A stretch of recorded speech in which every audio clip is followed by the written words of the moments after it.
Hello students, बहुत बहुत स्वागत है आपका एडो फ्यूचर पे। हम लोग पढ़ रहे हैं रिफ्लेक्शन ऑफ लाइट का टॉपिक। और इसके पिछले वीडियो में मैंने आपको बताया है मिरर का टाइप, उसके कंपोनेंट्स के बारे में हम लोगों ने बात किया था। और मैंने उसी में आपको बताया था कि रिफ्लेक्शन क्या होता है और उसके टाइप्स क्या होते हैं। लॉज ऑफ रिफ्लेक्शन भी हम लोगों ने पढ़ लिया है। अब हमारा जो टॉपिक होगा वो होगा टर्म्स रिलेटेड टू मिरर। अब देखिए, ये मिरर से रिलेटेड टर्म जो है वो आपको सबसे पहला टर्म मैंने आपको बताया है पोल। देखो पोल क्या होता है, centre of reflecting surface of mirror. ये एक मिरर के रिफ्लेक्टिंग सरफेस का सेंटर होता है। अगर मान लो ये प्लेन मिरर है, अगर ये कैसा मिरर है, कनकेव मिरर है, ये कैसा मिरर है, कन्वेक्स मिरर है, तो इसका जो रिफ्लेक्टिंग सरफेस है यही है ना। और इसका जो सेंटर होगा ना, उस रिफ्लेक्टिंग सरफेस के सेंटर को हम लोग कहेंगे पोल, और इसको हम लोग स्मॉल पी से रिप्रेजेंट करते हैं। वही है। और क्या है, एक बड़ा इंपॉर्टेंट बात है कि lies on the reflecting surface. ये रिफ्लेक्टिंग सरफेस के ऊपर होता है, ऑन द रिफ्लेक्टिंग सरफेस होता है। साथ में इसको पी से रिप्रेजेंट करते हैं, स्मॉल पी से। Next, center of curvature. So this center of curvature is what? The reflecting surface of a spherical mirror. Spherical mirror के बारे में बात हो रही है। Is a part of a sphere whose center is called. As we know that, मैंने आपको बताया था कि ये एक स्फेयर है। इस स्फेयर का अगर हम लोग इस हिस्से को सिल्वरिंग करते हैं और इससे जो मिरर बनाते हैं, तो ये मिरर मेरा कैसा मिरर था, ये मिरर मेरा कनकेव मिरर था। और अगर हम लोग इस हिस्से को सिल्वरिंग करते हैं तो ये मिरर मेरा कैसा था, कन्वेक्स था। ये मिरर मेरा कैसा था, कॉनकेव। और ये मिरर मेरा कैसा था, कॉन्वेक्स। तो ये एक स्फेयर का पार्ट है ना, उसका सेंटर होगा ना, स्फेयर का सेंटर होगा ना, उसी सेंटर को हम लोग कहेंगे centre of sphere, centre of curvature. Okay. और ये ध्यान रखना है कि अगर कनकेव मिरर है, कनकेव मिरर है तो ये क्या है, रिफ्लेक्टिंग सरफेस के टुवार्ड्स होगा। कनकेव मिरर में क्या होगा, टुवार्ड्स रिफ्लेक्टिंग सरफेस। और अगर ये कन्वेक्स मिरर है तो ये रिफ्लेक्टिंग सरफेस से टुवार्ड्स नहीं होगा, ये किधर होगा, टुवार्ड्स होगा सिल्वरिंग सरफेस। ये किधर होगा, टुवार्ड्स सिल्वरिंग सरफेस। ओके, ये बातें ध्यान रखनी है आपको। वही लिखा हुआ, not a part of mirror, lies outside the reflecting surface, है ना, रिफ्लेक्टिंग सरफेस के बाहर है ये। नेक्स्ट आप देख रहे होगे, अगला जो टर्म है वो है रेडियस ऑफ कर्वेचर। क्या है भाई, it is the radius of a sphere whose with which reflecting surface is a spherical mirror is a part, है ना। ये उस, जैसे देखो ये जो है ना, इसका रेडियस देख रहे हो, ये क्या है, रेडियस, ये रेडियस ऑफ कर्वेचर, और इसको हम लोग कैपिटल आर से रिप्रेजेंट करते हैं। रेडियस ऑफ कर्वेचर को किससे रिप्रेजेंट करेंगे, कैपिटल आर से। तो ये उस स्फेयर का रेडियस होता है जिसका मिरर पार्ट होता है। स्फेरिकल मिरर जिसका पार्ट होता है उसी का स्फेयर होता है। अब आपके मन में लग रहा होगा कि भाई प्लेन मिरर की क्या स्थिति है।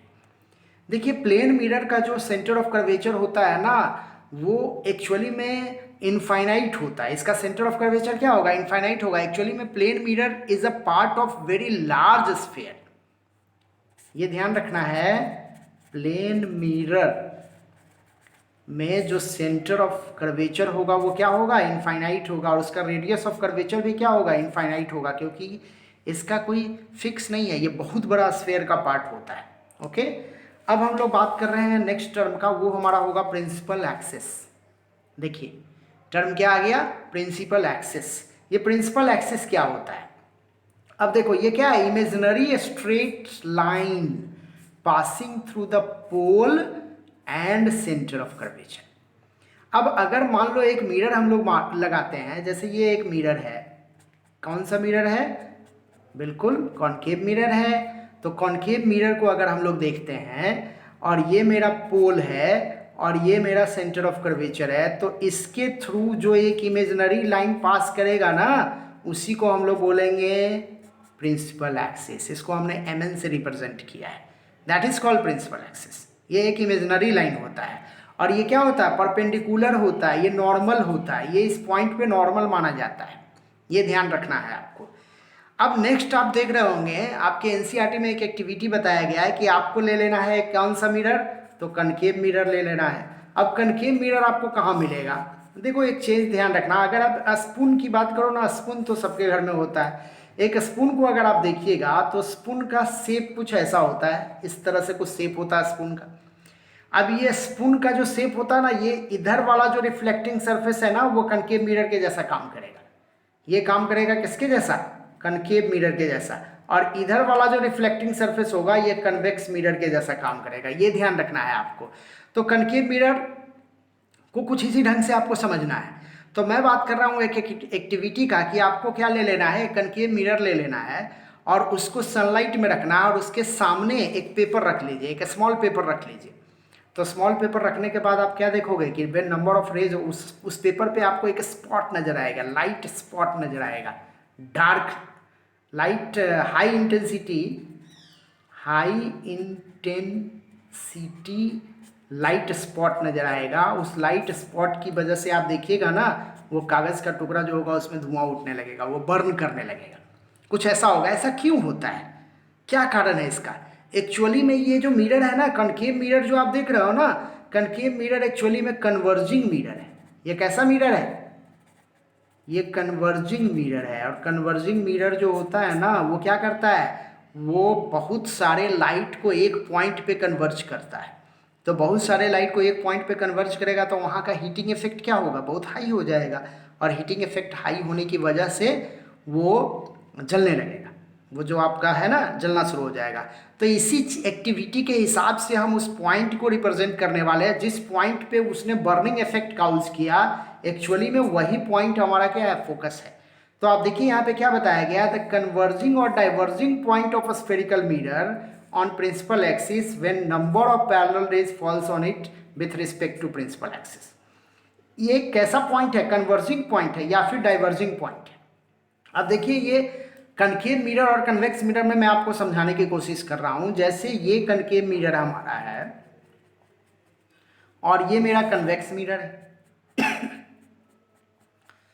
तो कनकेव मिरर में ये मेरा प्रिंसिपल एक्सिस के जैसा काम कर रहा है, ये कन्वेक्स मिरर का प्रिंसिपल एक्सिस है। अब अगर हम इस पे बहुत सारे पैरेलल रे को डालते हैं, बहुत सारे पैरेलल रे को डालते हैं, तो ये क्या करेगा, एक पॉइंट पे कन्वर्ज करेगा, उसको एक पॉइंट पे कन्वर्ज करेगा, है ना। तो ये कन्वर्जिंग पॉइंट हुआ ना, ये कनकेव मिरर में ये क्या हो गया, कन्वर्जिंग पॉइंट हो गया। अब कन्वर्जिंग पॉइंट होने की वजह से हम लोग इसको कन्वर्जिंग मिरर भी बोलेंगे, ऐसा भी हो सकता है। ये कन्वर्जिंग मिरर के जैसा एक्ट कर रहा है, ये कन्वर्जिंग मिरर के जैसा एक्ट कर रहा है। लेकिन कन्वेक्स मिरर को अगर हम लोग देखते हैं तो कन्वेक्स मिरर में हमको क्या मिलेगा, जब आप पैरेलल रे ऑफ लाइट इस पे डालोगे ना, तो ये कन्वेक्स मिरर जो होगा ना, ये इसको डाइवर्ज करेगा, ये इसको इस तरह से डाइवर्ज करेगा और ये डाइवर्जिंग पॉइंट जो होगा ना वो एक ही होगा। तो इसको हम लोग क्या बोलेंगे, फोकस। तो आप देख रहे हैं अकॉर्डिंग टू डेफिनेशन, ये कन्वर्जिंग और डाइवर्जिंग पॉइंट का डेफिनेशन क्या है कि ये प्रिंसिपल एक्सिस पे कन्वर्जिंग और डाइवर्जिंग पॉइंट है और number of parallel ray of light इसके ऊपर आ रहा है। तो वही ये डेफिनेशन लिखा हुआ है। और इसको फोकस को हम लोग रिप्रेजेंट करते हैं कैपिटल एफ से, इसको हम लोग कैपिटल एफ से रिप्रेजेंट करेंगे।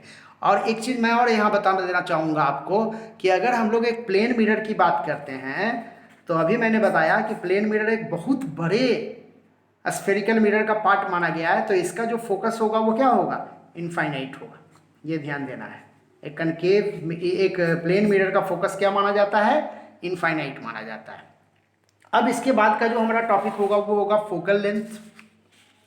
अब देखिए ये फोकल लेंथ क्या चीज है, तो क्या है ये, distance between focus and pole. ये देख रहे हो नीचे मैंने एक फिगर बनाया है, उसमें ये पोल है और ये है फोकस, इसके बीच का जो डिस्टेंस है ना उसी को हम लोग बोलते हैं क्या, फोकल लेंथ, वही है ये फोकल लेंथ। यहाँ भी आप देख रहे होंगे कन्वेक्स मिरर बना हुआ है, कन्वेक्स मिरर में भी देखिए पोल और फोकस है, पोल और फोकस के बीच का जो डिस्टेंस होगा उसको हम लोग क्या बोलेंगे, फोकल लेंथ बोलेंगे। इसके बाद है आपका फोकल प्लेन, क्या है ये, perpendicular plane on focus at principal axis. अब ये मान लो एक कनकेव मिरर है मेरा और ये हमने प्रिंसिपल एक्सिस बनाया है और इस पॉइंट को हम फोकस मान रहे हैं, तो इसके ऊपर जो प्लेन डेवलप करेंगे ना, that is called focal plane. इसी को हम लोग बोलेंगे फोकल प्लेन। नेक्स्ट आप देख रहे होंगे अगला टर्म जो हमारा दिया हुआ है वो है एपर्चर। ये क्या है? Total reflecting surface of mirror. एक मिरर का जो टोटल रिफ्लेक्टिंग सरफेस होता है ना, उसी को बोलते हैं अपर्चर। अब जैसे यहाँ पे हम लोग अपर्चर क्या मानेंगे? mn। यहाँ भी अपर्चर मेरा क्या होगा? mn। अगर एक प्लेन मिरर को ले लें और ये मेरा क्या है? रिफ्लेक्टिंग सरफेस है, और इसको भी हम रिप्रेजेंट कर सकते हैं कि mn। तो टोटल रिफ्लेक्टिंग सरफेस जो होता है ना, उसी के डायमीटर को भी आप कह सकते हो क्या? अपर्चर कह सकते हो। ओके, तो अब अगला जो बड़ा इंपॉर्टेंट चीज है हमारे लिए वो है relationship between F and R. ये फोकल लेंथ और रेडियस ऑफ कर्वेचर के बीच का रिलेशनशिप है, जिसमें इस मिरर पे मैं आपको प्रूफ कर रहा हूं, लेकिन ये मिरर, नीचे वाला जो मिरर दिया हुआ है, इसको आपको खुद से ट्राई करना है। तो देखिए यहाँ पे एक्स वाई हम क्या मानेंगे? Incident ray. एक्स वाई क्या मानेंगे? Incident ray. और बाई एफ को हम लोग मानेंगे रिफ्लेक्टिंग रे। और जबकि सी से हमने एक परपेंडिकुलर, एक नॉर्मल हमने डाल दिया है इस बाई पॉइंट पे। सी से देख रहे हो, एक परपेंडिकुलर डाला हुआ बाई पॉइंट पे। तो यहाँ पे एंगल एक्स वाई एफ जो होगा वो क्या होगा? एंगल ऑफ इंसिडेंस है। उसी तरह से एंगल सी वाई एफ जो होगा वो क्या होगा? एंगल ऑफ रिफ्लेक्शन है।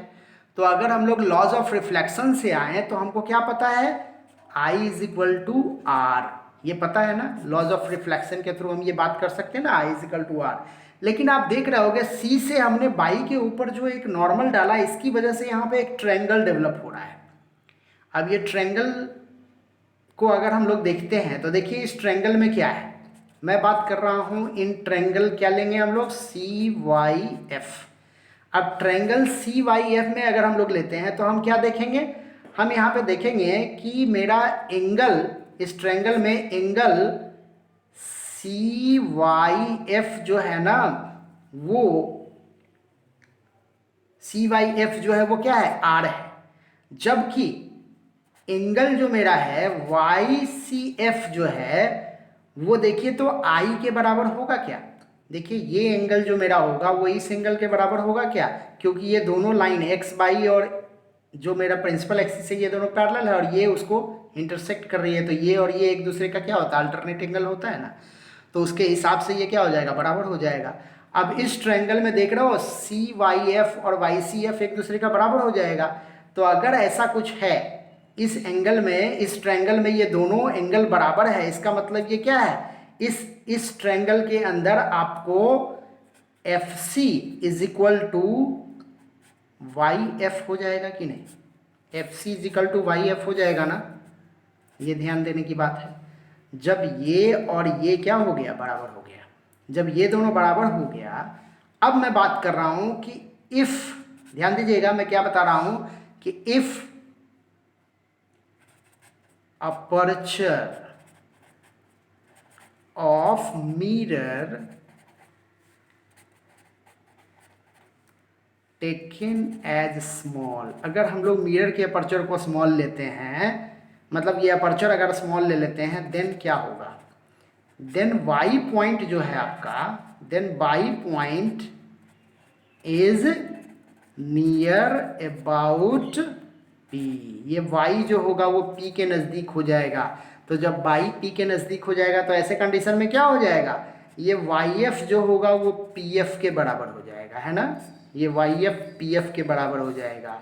अब देखो तो वाई एफ पी एफ के बराबर, वाई एफ सी एफ के भी बराबर, देख रहे हैं, वाई एफ पी एफ के बराबर और वाई एफ एफ सी के बराबर। अब हम इसको 1 मान लेंगे, इसको 2 मान लेंगे।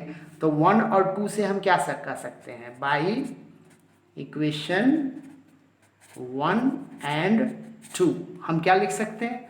1 और 2 इक्वेशन के हिसाब से अगर हम लोग देखें तो हम लिख सकते हैं ना कि P C is equal to क्या? P F plus F C. और पी एफ क्या है? एफ है, और एफ सी भी तो एफ हो जाएगा क्योंकि दोनों बराबर ही है। तो ऐसे कंडीशन, और पी सी क्या है मेरा? आर है, तो आर इज इक्वल टू क्या हो गया? 2f। और जब r is equal to 2f हो गया भाई, तो f इज इक्वल टू क्या हो गया? r/2। इसका मतलब फोकल लेंथ जो होता है ना मिरर का, वो क्या होता है? ये focal length radius of curvature का हाफ होता है।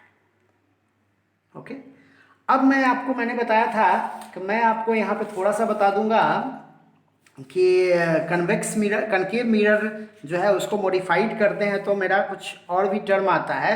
उसके लिए मैं एक टर्म आपको बता रहा हूँ और वो टर्म होगा कंजुगेट फोकी। ध्यान दीजिएगा जरा सा, कंजुगेट फोकी। देखिए कंजुगेट फोकी क्या है। जब हम एक कनकेव मिरर लेते हैं तो प्रैक्टिकली ऐसा देखा गया है, ध्यान दीजिएगा जरा सा, प्रैक्टिकली ऐसा देखा गया है।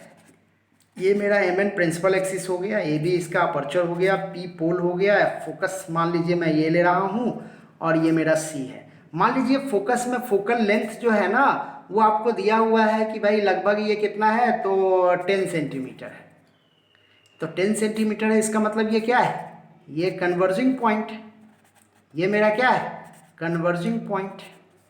अब देखो जब आप प्रैक्टिकली इस चीज को सर्च करोगे, जब आप प्रैक्टिकली इस चीज पर आओगे ना तो आप देखोगे कि डिफरेंट डेटाज में जो अलग अलग डेटाज आप उपलब्ध करोगे ना तो आप देखोगे ये कन्वर्जिंग पॉइंट जो होगा ये थोड़ा चेंज करेगा, ये कन्वर्जिंग पॉइंट थोड़ा चेंज करेगा। मतलब ये थ्योरेटिकली है, ये जो है ना थ्योरेटिकली है, ये थ्योरेटिकली दिया हुआ है कि 10 सेंटीमीटर है, लेकिन जब आप प्रैक्टिकली इस पे आओगे ना, जब आप प्रैक्टिकली इस पे आओगे तो हो सकता है ये 9.9 सेंटीमीटर मिले, हो सकता है 10.1 सेंटीमीटर मिले, कुछ इस टाइप का डाटा आपको प्रोवाइड होना शुरू हो जाएगा। ओके, तो इस टाइप का जो डाटा आपको प्रोवाइड होगा ना इसी को बोलते हैं कंजुगेट फोकी। मतलब प्रैक्टिकली ये क्या है, मोर देन वन फोकस रिप्रेजेंट कर रहा है, ये फोकस में बहुत कम अंतर है लेकिन ये रिप्रेजेंट हो रहा है, इसी को बोलते हैं कंजुगेट फोकी। और ये एक स्फेरिकल मिरर का, ये कनकेव मिरर का प्रॉपर्टी है। ये प्रॉपर्टी किसका है, कनकेव मिरर का है कि उसमें पाया जाता है conjugate foci, more than one focal point. Conjugate foci का मतलब क्या हो गया, more than one focal point. Practically जो है ना वो more than one focal point है, इसी को बोलते हैं कंजुगेट फोकी। अब इसी कंजुगेट फोकी को सॉल्व करने के लिए क्या किया गया है ना, ये बनाया गया है कौन सा मिरर, ये बनाया गया है पैराबोलिक मिरर। ये कौन सा मिरर है, पैराबोलिक मिरर है। पैराबोलिक मिरर जो होता है ना उसमें कंजुगेट फोकी नहीं होता है, उसमें फोकल पॉइंट एक ही होता है। अगर मान लीजिए ये फोकस है ना तो अगर आप यहाँ से लाइट पास करो, यहाँ से लाइट पास करो, that all point must have same converging point. ये सब का कन्वर्जिंग पॉइंट आपको एक ही मिलेगा, ये सब का कन्वर्जिंग पॉइंट जो आपको मिलेगा ना वो एक ही मिलेगा। ये बहुत इम्पॉर्टेंट बात है इस किस मिरर का, पैराबोलिक मिरर का। यही वजह होता है कि इसका प्रैक्टिकल हम एप्लीकेशन हम लोग क्या करते हैं, आप देखते होंगे गाड़ी का जो हेडलाइट है या जो आपका टॉर्च है उसमें कुछ इस टाइप का मिरर लगा हुआ रहता है उसके, तो उसमें क्या होता है कि यहाँ पे एक बल्ब लगा दिया जाता है और ये बल्ब से क्या होता है, ये लाइट हमेशा और हमेशा पैरेलल ही निकलता है। ये हमेशा क्या फोकस करेगा, ये पैरेलल फोकस करेगा। ये इसका प्रैक्टिकल एप्लीकेशन है कि ये जो लाइट करेगा वो पैरेलल फोकस करेगा, जबकि इसमें अगर आप देखोगे ना तो ये पैरेलल फोकस नहीं होगा, ये डाइवर्ज कर जाएगा। तो ये मैंने आपको एक्सप्लेन कर दिया कि कंजुगेट फोकी क्या होता है। इसमें कंजुगेट फोकी नहीं होता है, नो कंजुगेट फोकी, नो कंजुगेट फोकी। जबकि एक स्फेरिकल मिरर जो होता है, कनकेव मिरर जो होता है ना उसमें हमारा होता है कंजुगेट फोकी। तो इस तरह से आपने समझ लिया, बहुत सारे टर्म को मैंने आपको एक्सप्लेन किया। कंजुगेट फोकी आप समझ गए, फोकल लेंथ आप समझ गए, मैंने आपको इसको एक्सप्लेन कर दिया F=R/2, लेकिन इसको आपको खुद अपने घर पे एक्सप्लेन करना है, खुद से आप बनाने की कोशिश कीजिएगा। Focal length, focal plane, aperture, ये सारे चीज़ों को हमने एक्सप्लेन किया। प्रिंसिपल एक्सिस क्या होता है, एक्टिविटीज़ जो इससे रिलेटेड आपके NCERT में दिया हुआ था, फोकस क्या होता है, इन सारी चीज़ों को एक्सप्लेन कर दिया मैंने। टर्म्स भी मैंने आपको बता दिया, पोल क्या होता है, centre of curvature, radius of curvature, ये सारे टर्म को हम लोगों ने बता दिया है। तो आपको बुक फॉलो करना है, बुक के थ्रू पढ़ना है, NCERT पढ़िए, और उससे रिलेटेड अगर कोई भी प्रॉब्लम होता है तो आप हमारे कमेंट बॉक्स में आकर के हमसे पूछ सकते हैं। ओके, बहुत बहुत धन्यवाद आप लोगों का।